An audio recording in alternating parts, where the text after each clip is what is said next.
in case any of us have forgotten what avoidance is, it's the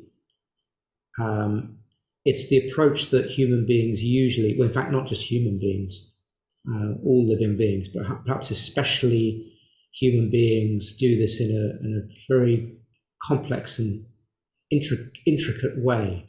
We are wired to try to escape from, avoid, or get rid of experiences we don't want by direct action, by trying to do something either to get ourselves out of a situation or to get whatever is difficult for us in a situation to not be there anymore. So this can sometimes be kind of fixing, running, ignoring sometimes can be a form of avoidance. And it sometimes works.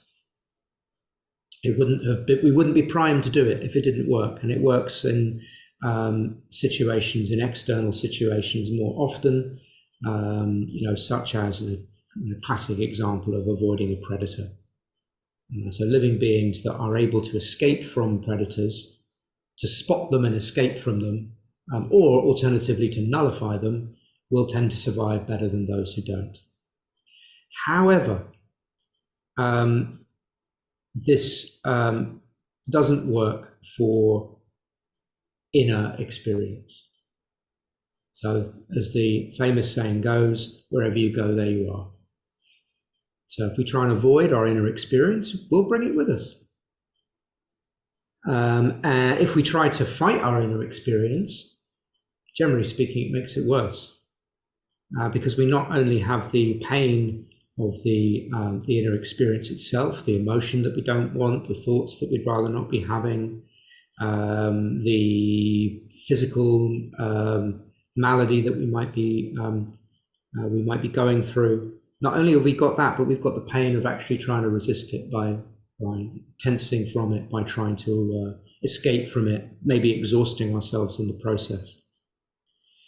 And as human beings, perhaps in a way that other living beings don't have so much, we experience the pain of the discrepancy. So the discrepancy between what's here and what we would like to be here. We can conceptualize what it would be like to not have this particular pain. So we can actually recognize that we have something that we don't want. And we also have the pain of recognizing that we don't have what we do want. So I am where I'm not, and this is not where I wish I was. So we have the capacity to ruminate, to picture in our minds what it would be like to not be in this state. So we've got increased bodily stress from the resistance and increased mental stress from that kind of resistance. Which is probably why experiential avoidance is associated with all sorts of psychopathology, all sorts of mental health challenges. It's sometimes said that experiential avoidance really is at the heart of all of them. So it's a kind of an irony, an unfortunate irony that the way that we're wired to react to difficulty when it comes to inner experiences, it actually perpetuates the difficulty itself that we're seeking to be free from. But of course, survival trumps well-being. And so, that's how it's become dominant, that particular way of working with experience.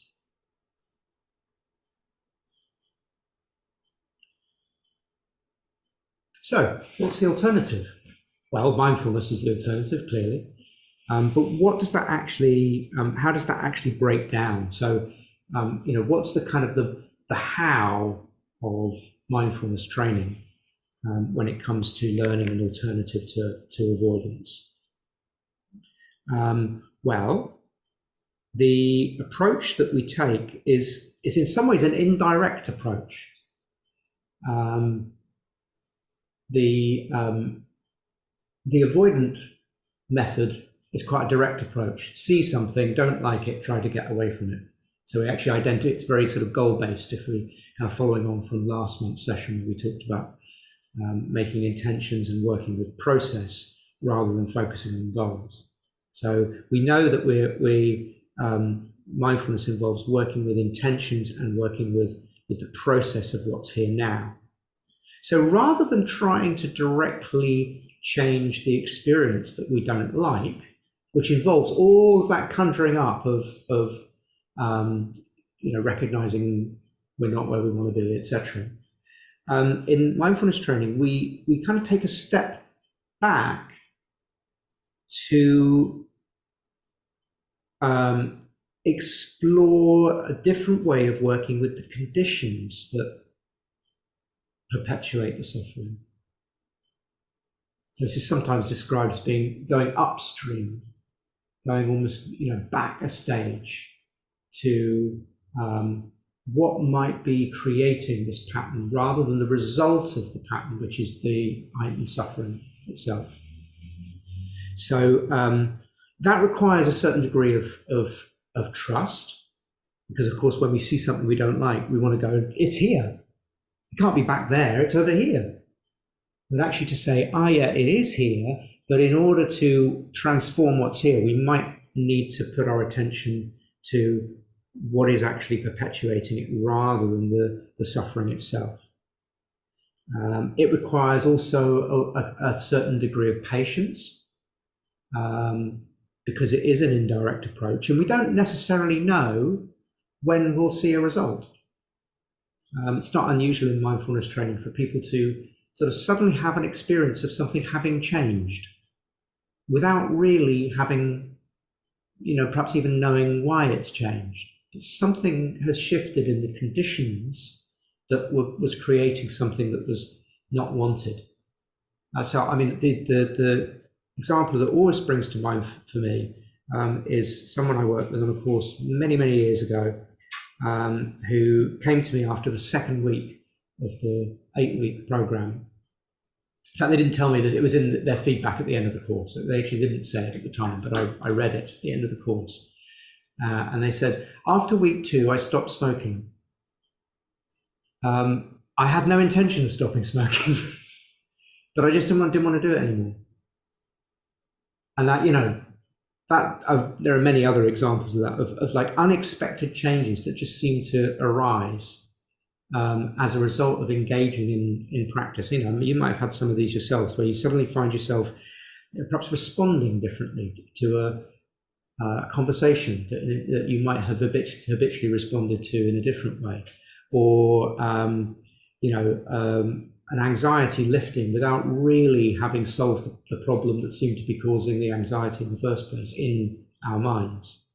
So there's a kind of like indirect approach where we train to shift the conditions that has the indirect effect of changing the result. So it's a quite sort of certainly a counter-habitual approach. And because our present moment experience is made up of so many different causes and conditions, that's why we can't just say, we'll do that bit. It's like we have to kind of experiment with the whole slowly over time, and then sometimes quite suddenly something will shift because the conditions have changed enough for that to happen, even though we might not have known exactly what the needed change was. So there are three principal ways that we work with changing the conditions in our inner life. They're all related to attention, and they're all related to attitude and the way that we see the world, the way that we see our experience. So the first one is quite simple. It's actually to change what we're paying attention to. So this is what we do when we notice that our mind has been taken away by a thought. and we come back to, let's say, the breath.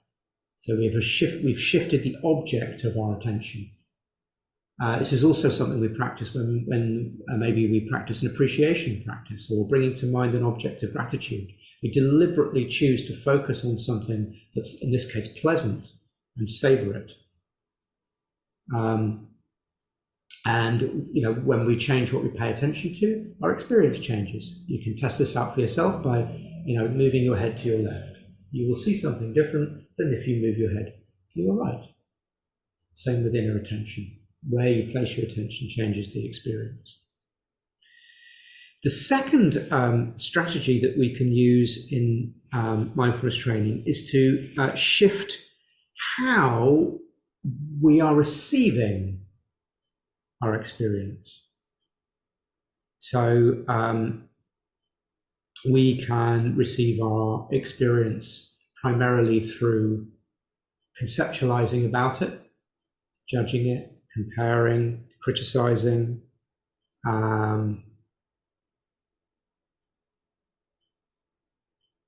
making it good or bad, or we could move into a more experiential, non-reactive space where we hold what arises with sense of inclusion, sense of kindness,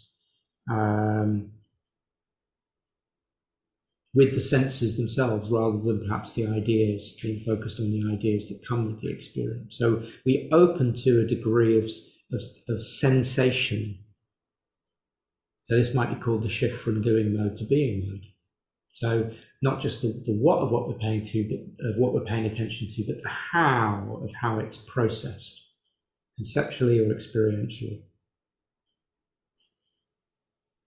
The third way that we can shift our experience is to experiment with shifting our view of what is being worked with. So our kind of approach to the world.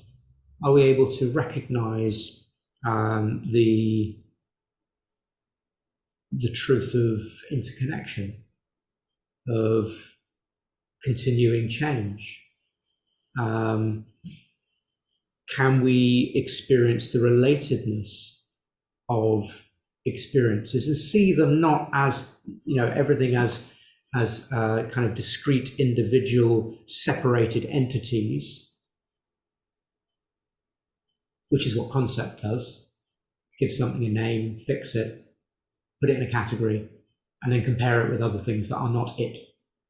When we relate experientially, we see the kind of more subtle interactions between different parts of experience, and that this is continually in flux. So we develop perhaps a softer view, a lighter touch, more inclusive sense of wholeness. And in that space, it seems to be that things become more workable because we're less attached to the discrete ideas about this is this and that's that, and that needs to be put in that box, and that stuff must be avoided because it's bad, and this stuff must be sought because it's good.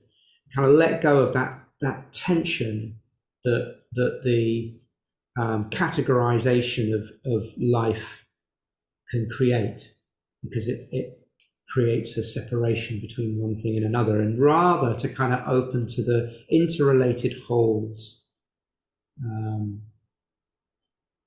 that are available to experience. We see our thoughts and feelings as impermanent and as not the whole of who we are. So life can lose its grippiness. I'm making a fist here because it's like going from this. Because if you've got something that is separate from everything else, it's very quick, very easy to go into, now I've got to defend what I am and what I have from that which I don't want. Whereas if we have just more of a sense of relatedness, then maybe we can develop a sense of kinship with the world that doesn't require that defensiveness.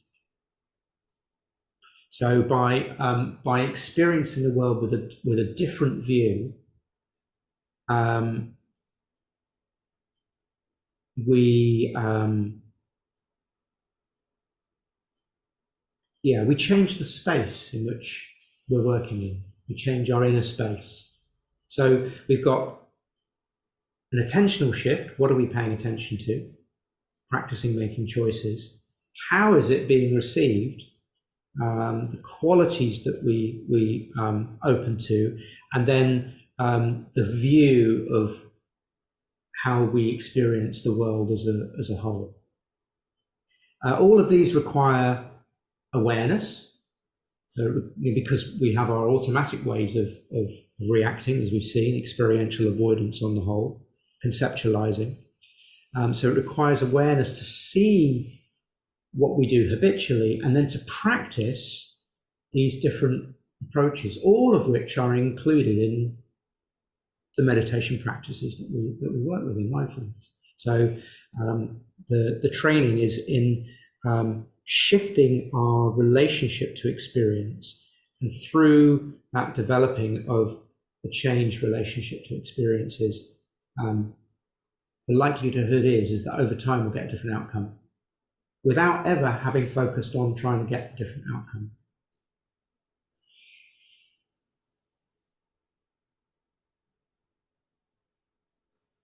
And of course, over time, whatever we practice, we're more likely to become.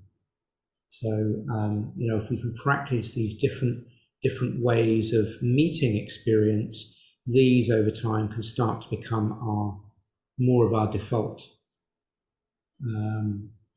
rather than it seeming like a really strange way to see the world. Actually, we start to see it as a very sensible, in many more ways than one, sensible way of seeing the world, because it actually aligns with what really is, rather than what our mind is predicting based on what it needed to survive.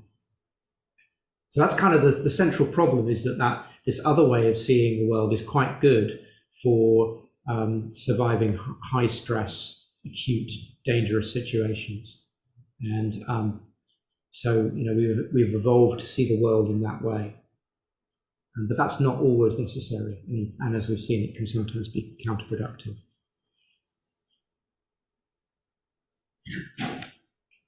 Okay, so that's the alternative to experiential avoidance. It's changing the what of what we see, changing the how of what we see, and shifting our view of what we take in.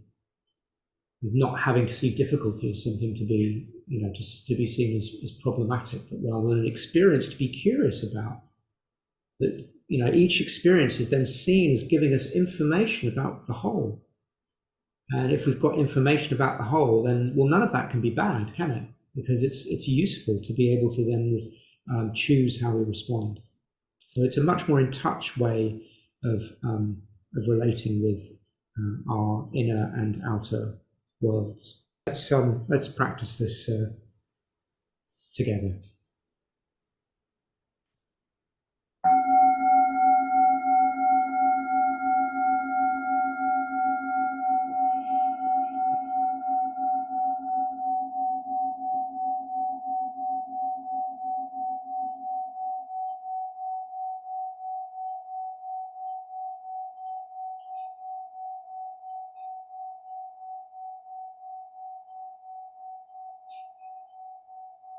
Of course, meditation is a process by which what was previously on automatic pilot can be seen,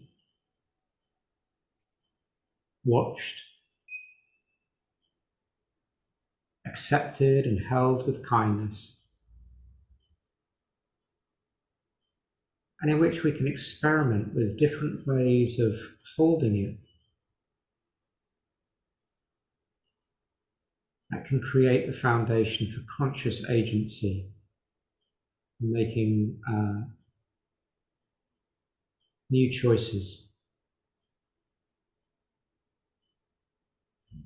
This comes through paying attention, with friendliness and acceptance, returning when we find ourselves inevitably caught in our habits, cognitive, emotional, relational,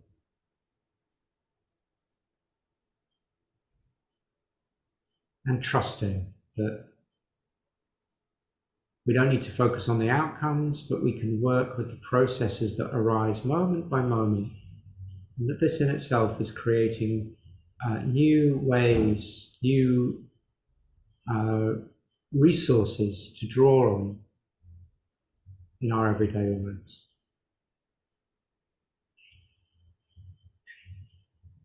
So let's begin by working with the what of attention and inviting you to choose an anchor place in your experience. And this could be an inner anchor place, mindfulness of breathing, or of the feet, or the hands, or somewhere else. Or if you prefer, you can choose an outer anchor like sounds. Or if you want to open your eyes, it could be a particular object.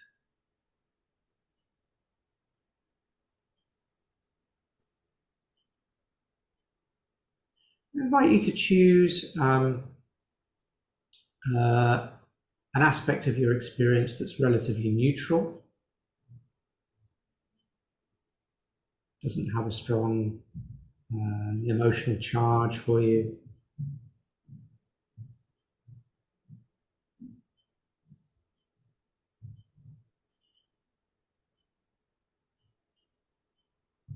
And when you find that attention has wandered away, and this tends to be the unconscious bit, we discover our attention has wandered rather than the moment when it is wandering.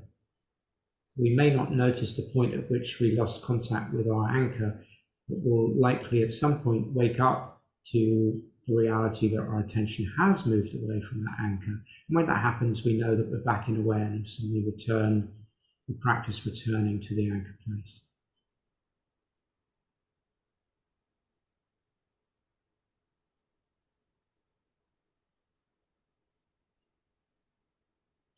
We can be interested too in what's drawn the attention away, where it's gone to.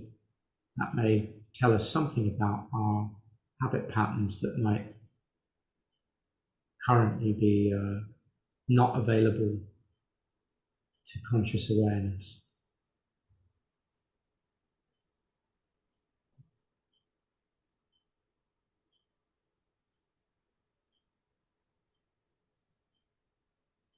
So we make the intention to follow the experience at our chosen anchor, to notice when the attention has wandered away and what it's gone to. And then we practice with kindness returning.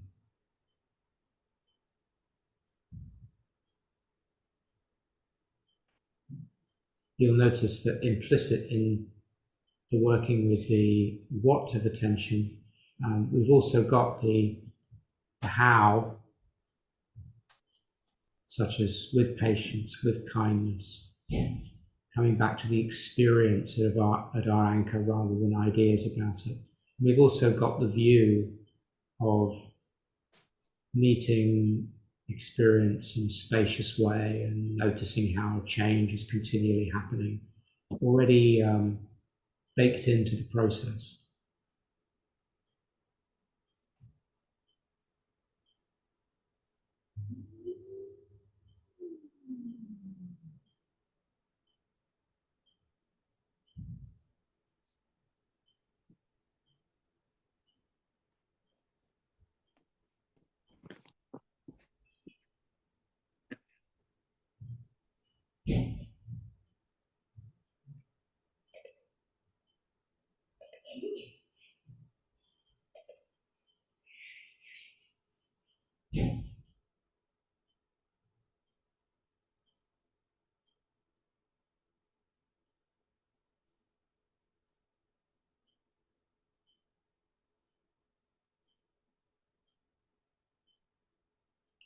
And we don't need to try hard to stay present. You can just be gentle with our experience.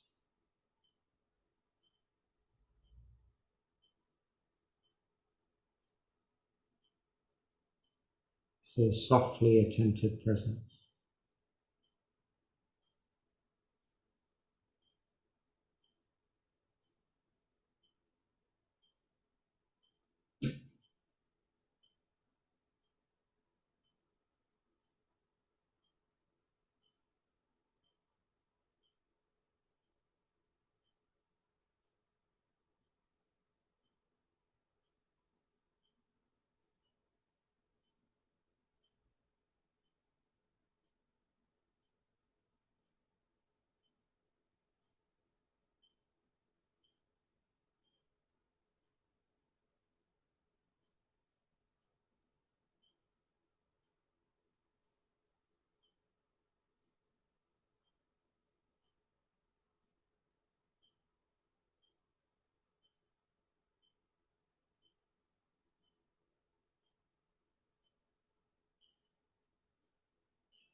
And we don't need to focus on outcomes. We don't need to try to be aware or to uncover what might be unconscious. But can we just trust that by attending to the process itself, what needs to be revealed in time will be revealed?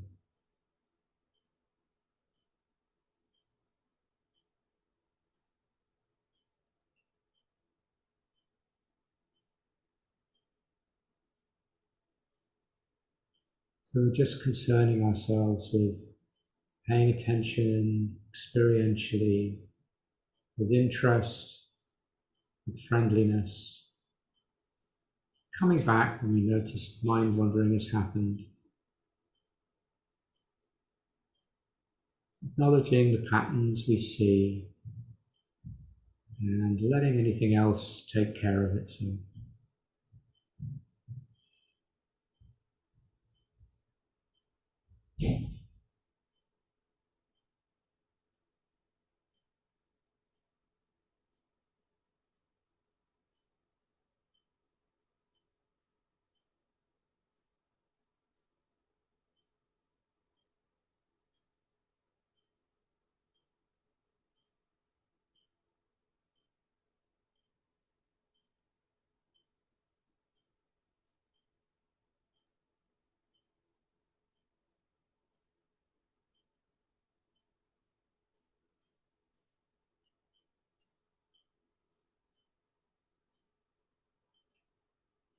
Now, can I invite you to let the attention at the anchor place dissolve into an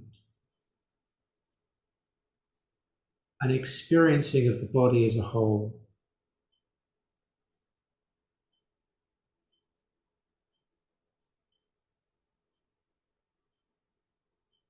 And let's see if we can open to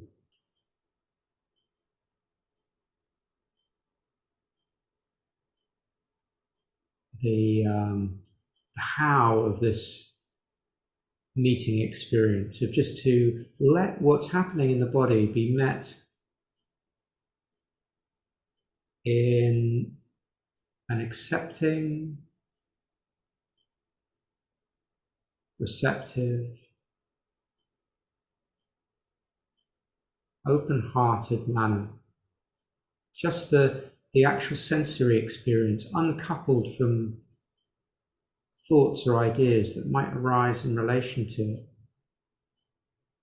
Just to let sensations in different regions of the body play out by themselves without needing to struggle with them or hold on to them. Just to watch the interplay of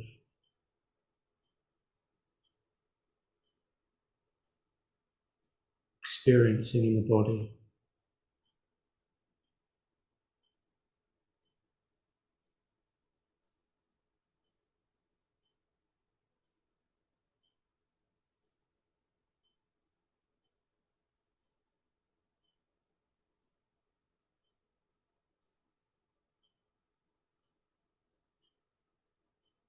The rising and falling of different intensities, perhaps different qualities of experience,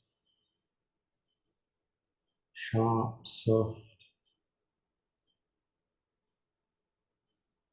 hot or cold,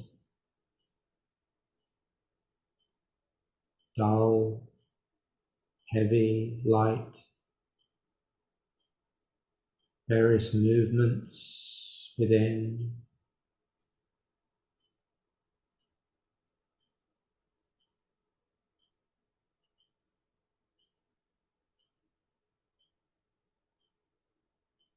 And just maintaining as best we can an open presence to this. We're still attending choicefully the domain of the body. We're emphasizing the open receptivity with quality of welcoming what arises as experience to be noted, allowed, given space to move through, whether pleasant or unpleasant or neutral.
And now inviting and expanding into a completely open presence.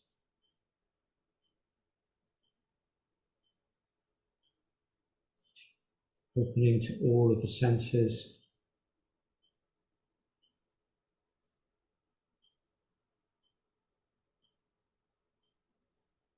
Mindfulness of breath, body, sounds, smells, sights,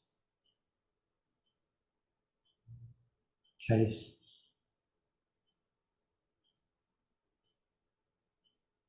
and thoughts passing through the sky of the mind too, without needing to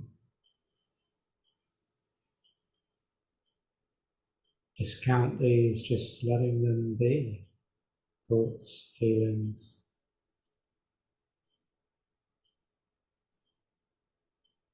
and recognizing that all of this is being held in open awareness.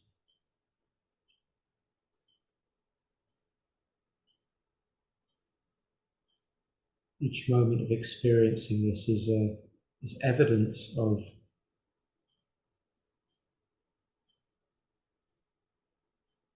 change, continuing change, flow and flux and waxing and waning of experiences, and how they are interrelating together.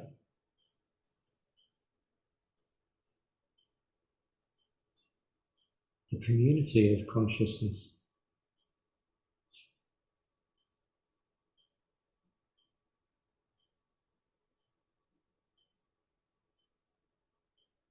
My voice box making sounds, and your brains using past experiences of learned language to interpret them, to interpret these sounds, and for them to make meaning in your body, affecting how you choose to be from moment to moment.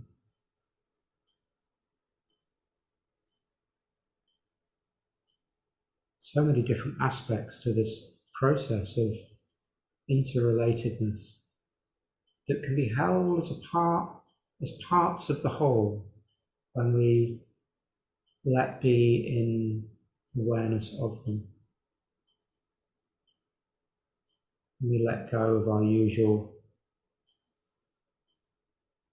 separating into discrete and concrete parts, rather to let the flow happen and to rest in this view of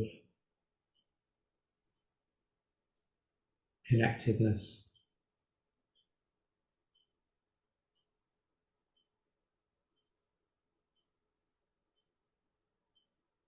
without needing to be caught up in any of it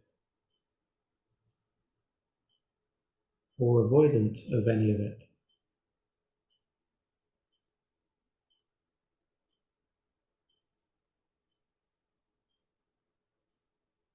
Just being present.